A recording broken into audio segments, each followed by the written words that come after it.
سلامونه ښه راغلاست. د نن ورځې د کرکټ له مهمو پیښو سره افغانستان د امریکا ځوانانو ته په 3 وکټو ماتې ورکړه او د نړیوال جام د غوره لوبډلو په پړاو کې بیا بنگلادیش د نیپال ځوانان په 5 وکټو مات کړل. د متقاعدو لوبغاړو نوی لیگ د آسیا لیجنډز لیگ تر عنوان لاندې نوی لیگ د روان کال په مارچ میاشت کې پیلېږي.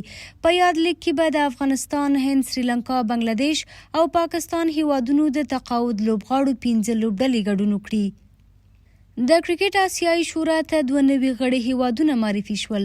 د اندونیزیا په بالي ښار کې د کرکټ آسیایي شورا په کلنۍ غونډه کې د جاپان کرکټ ټولنه او پرسوتان اندونیزیا د آسیایي شورا د نویو غړو په توګه معرفي شول او هممهاله جیشا د دریم ځل لپاره هم د دغه شورا د مشر په توګه وټاکل شو.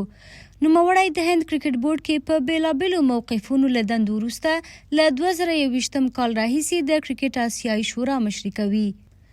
له هند وروسته استرالیا هم خپل لوبغاړي په کلنیو جایزو ونازول. په دې لړ کې میچل مارش د آلن بارډر او ویشلي ګارډنر د بلینډا کلارک او همدارنګه مارش د یو ورځنیو لوبو د غوره، جیسن برینډروف د 20 وریځو او په ښځینو کې ایلیس پیري د یو ورځنیو او 20 وریځو لوبو د کال د غوره لوبغاړي ایوارډونه ترلاسه کړل.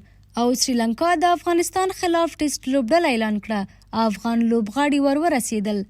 سریلانکا د دننجایا په مشرۍ د افغانستان خلاف ټیسټ لوبډله اعلان کړه. دا په داسې حال کې ده چې افغان کرکټ بورډ څو ورځې د مخه خپله لوبډله اعلان کړې چې د نوملړ افغان لوبغاړي له سریلانکا سره د مخامخ کېدو لپاره بیګا شپه ناوخته د دغه هیواد پلازمینې کولمبو ته ورسېدل او سمدستي یې د چمتووالي تمرینات پیل کړي دي.